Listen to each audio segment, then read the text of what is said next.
In this section, we are going to look at some additional Ansible modules in a bit more detail. This is required so we can practice developing some more meaningful playbooks. Ansible modules are categorized into various groups based on their functionality. As I said earlier, there are hundreds of Ansible modules available, so they are categorized into some of these.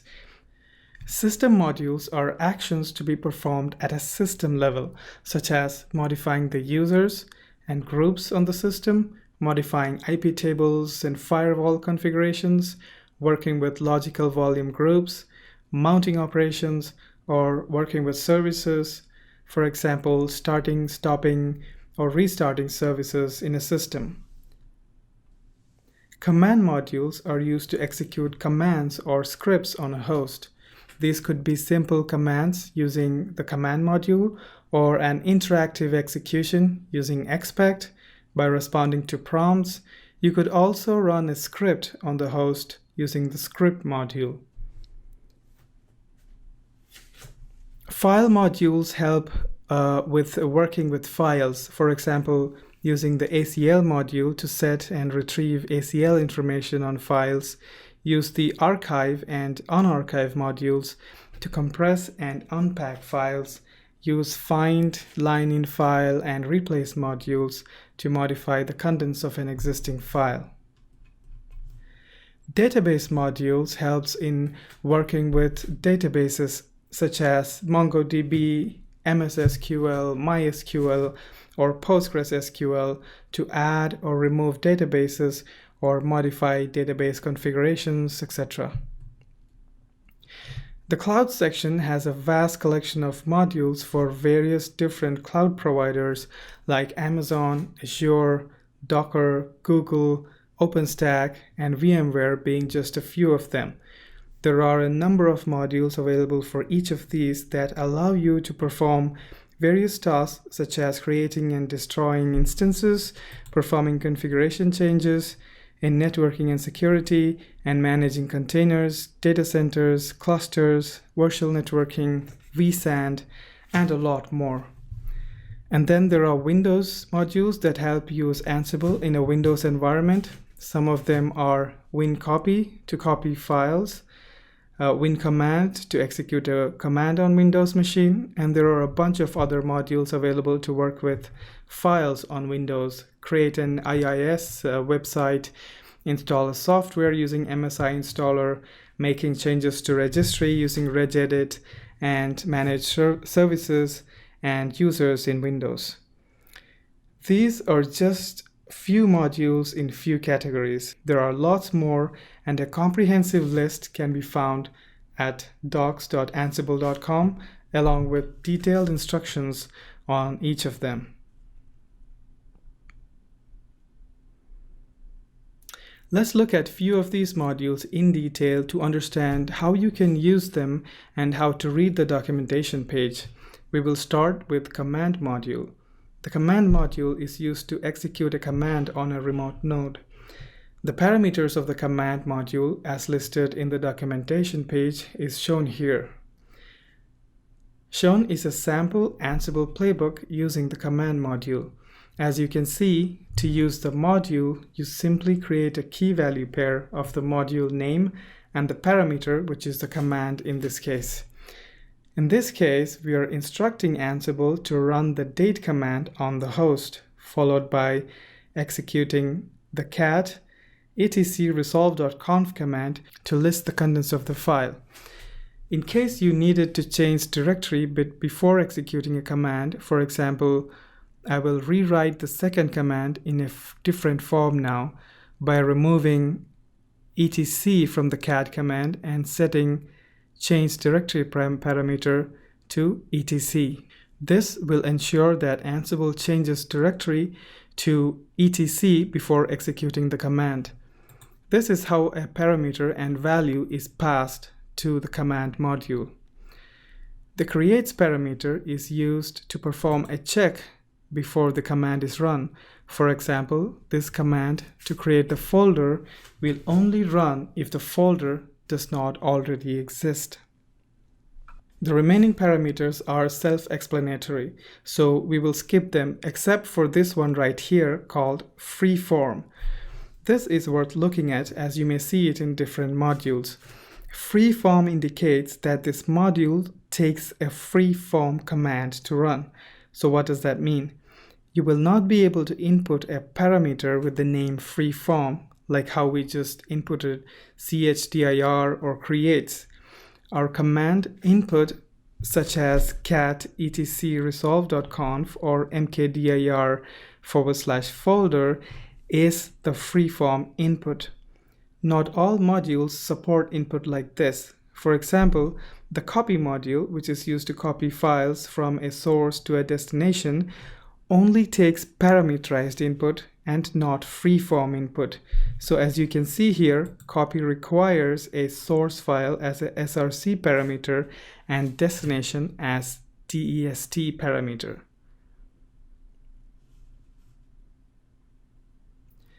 Another module to look at is the script module. The script module executes a local script on one or more remote nodes after transferring it. To run a script on one or hundreds of servers, you really don't have to copy it over to all the servers first. Ansible takes care of automatically copying the script to the remote node and then executing it on the remote systems. This is done through a very simple play that looks like this. Use the script module and specify the location of the script on the Ansible controller machine and the arguments. Let's look at the service module. The service module is used to manage services on a system, such as starting, stopping, or restarting a service. The sample Ansible playbook is used to start various services in a particular order. First, we start the database service using the service module. The service module, unlike the previous modules, do not have a freeform input, which means you have to pass input in a key value pair format. We use the name parameter to specify the name of the service we wish to start, in this case PostgreSQL, and the state parameter indicates the operation we would like to perform, in this case started. Now, if you are wondering why it is started instead of start, hold on to your thoughts. We will come back to that in a bit. There are two ways writing this statement. You can either write it like this or write it in a dictionary or map format like this. They are one and the same. Remember, in YAML's terms, name and state are properties of a service. So if you look at the difference on the left, you have the parameters passed in as name equals PostgreSQL and state equals started. But on the right, you have the name and state defined in a more YAML format and in the next line as a key value pair separated by a semicolon. Both of these are one and the same. Let's add a few more tasks to start HTTPD service and nginx service. So back to our question on why the action is started and not start. If we were to instruct Ansible to start a service, we would say start the service HTTPD and not started the service HTTPD. So then why is it started and not start? We are not instructing Ansible to start the service. Instead, we are instructing Ansible to ensure that the service HTTPD is started. That essentially means if HTTPD service is not already started, start it.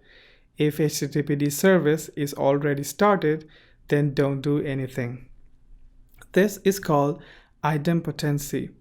As per the Ansible documentation, an operation is idempotent if the result of performing it once is exactly the same as the result of performing it repeatedly without intervening actions.